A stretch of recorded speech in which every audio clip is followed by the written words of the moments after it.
you would find in a first-person shooter. You can see that Paul's got a targeting crosshair in the middle of the screen, and wherever he points his mouse, he shoots. But the targeting is sticky targeting, much like you find in some platformer games. So it's not Twitch-based. It's still an RPG game with character growth and skills and things like that. Your skills with these weapons that he's using actually determines how much damage you do and the accuracy of those weapons. But the pace and the interaction that you're experiencing are much more FPS-like. And a much faster pace. Right now, we're sort of warming up. We're gradually moving from the safest part of the map to the most dangerous part, and things are going to heat up in a second. Now, one of the things we're really excited about is the environment. These large battlefields are going to be dynamic. And what do we mean by that? What we mean by that is the players' actions are going to have a direct impact on the state of this battlefield we're in.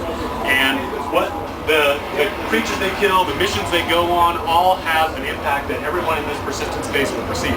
So for instance, Paul might get a mission that says, go rescue a bunch of commando NPCs. When he goes and rescues those commando NPCs, when he comes back from the battlefield and dropship, they drop those off, and then the bad guys will say, oh no, those commandos in here, let's spawn the boss monster. And there's a dynamic interaction between the players. Now, Paul right now, one of the missions he got was to take out these stalkers. These are large walkers that actually are sent down to the surface from an orbital platform, shot down like meteors to circumvent air defense. And they have a variety of weapons at their disposal. They have a cannon. This large energy ball actually will shock you if you get too close, and it actually builds up over time, and then release a really large plasma blast that, if you're a little too close, will pretty much take you down. See, it's about to. Fortunately, Paul's partner in Austin that he's playing with is ready with the heal for him. Now, one of the things we're trying to do is give all the different weapons very strategic differences. So right now, Paul is switching to the rocket launcher, which the thing with the rocket launcher is you have to stay pretty still to get an accurate hit in there. And it's got a little bit of a slow reload, but it has the longest range and does the most damage. Earlier, he was using the rifle. And so he's actually completed one of his objectives. He's taken down one of these stalkers. Now he's about to get attacked by what we call the Kale. Sort of a large, Paul likes to call it the lobster-rilla, gorilla-lobster combo. And again, we're trying to give strategic differences not only to the weapons, but to the creatures you fight. So that Kale guy only has melee attacks. They're pretty devastating, so you want to make sure you maintain a range distance from him and take him out. Did you shoot the guy when he was laying on his back? Did you shoot the creature when he was laying on his back? Yeah. Well, because we also have a lot of physical interaction in the abilities and weapons. So, like the rocket launcher actually knocks you flat on your back, and then it temporarily immobilizes them, things like that. So there's a variety of action. This is another example of how the battlefields are dynamic. This is a control point, and right before Paul got here, it was actually controlled by the aliens, the Bane, and much like you would find in Battlefield 1942, things like that. Paul just ran over to that control point. Now, normally he would stay there and defend that, because as soon as he took control of that, the NPCs would sense that, start trying to take it back. And owning these control points gives various bonuses and, again, affects the state of that battlefield. Paul's right now using one of my favorite weapons, the machine gun. It's got a relatively decent range, not as long as the rifle or the rocket launcher, but can mow down large groups of people, which Paul will show us here in a second.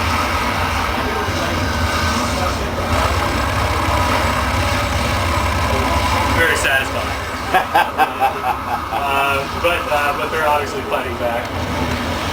Not very well. Yeah. So where Paul right now is, we're sort of in the thick of it. This is where the main front line right now is happening on that. But that actually, where that's happening will change, again, depending on players' interactions. So what parts of the territory are controlled, where the most intense spawns are happening, are all influenced by what the players are doing. And we're trying to create a much more of a feeling of being at war than most online games that you see, versus just a sort of hunting. You know, if you think about the behavior that you see in most online games, you're really a hunter. You're going out and hunting a particular prey, and they may be dressed up in different costumes or things like that. But we're trying to create much more of a feeling of war. How's level advancement handled? Because it seems like you're attacking everything and everything's dangerous. It is a level-based game.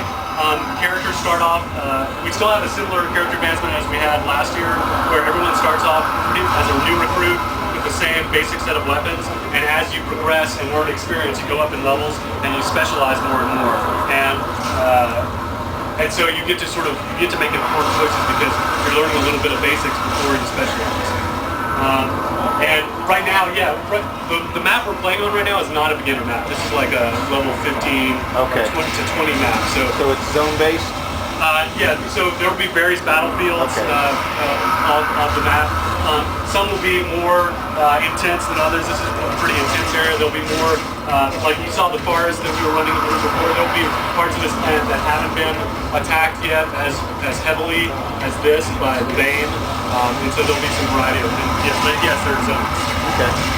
But the nice thing about those zones is it allows us to have a lot more intense activity, a lot more denser spawn, because right now this battle that's happening, you're participating in it, but the NPCs are doing it as well. So it's happening whether you're in there or not. In fact, sometimes we just kind of watch to see what, because NPCs will take and regain control points from each other. And you're just you're part of that action, and definitely having a much stronger influence on what's happening by your participation. But again, they're doing it.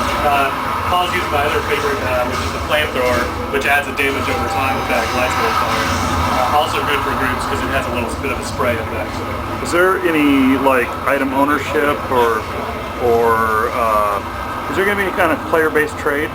Yeah, so there'll be lots of weapons and mods to the weapons that you can collect as treasure. We don't have the crafting system built out yet, but there will be some sort of, most of it will be centered around making mods to weapons and armor that you use and equipment.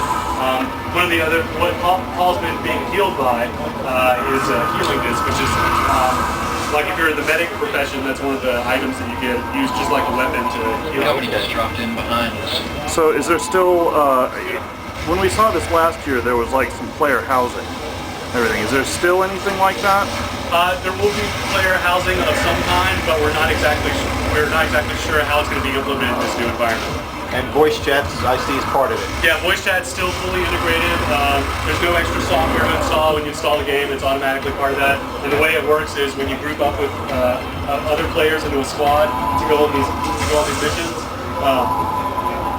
you'll automatically be in a voice channel with them. Excellent. It looks goal-based rather than mission-based. Is that accurate? Well, it depends. Actually, it's both. There's definitely the variety of missions will be wide. One of them, there'll be the simple just go kill n number of things, which is the one that Paul did earlier, which is the stalker. But this one right here, which the bad guys have very cleverly hidden these secret plans outside their tower. But Paul's retrieved those plans, and actually, unfortunately we don't have time today, but if Paul brings those plans back to the base, then that's actually going to temporarily cycle down the force fields protecting some of the bad guys. But then the bad guys are going to constantly kind of reset that. Nice. Let's head to the waypoint.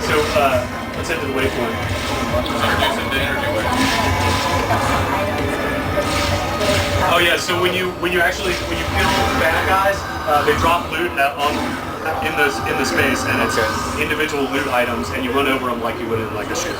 Okay. Anybody get those, or?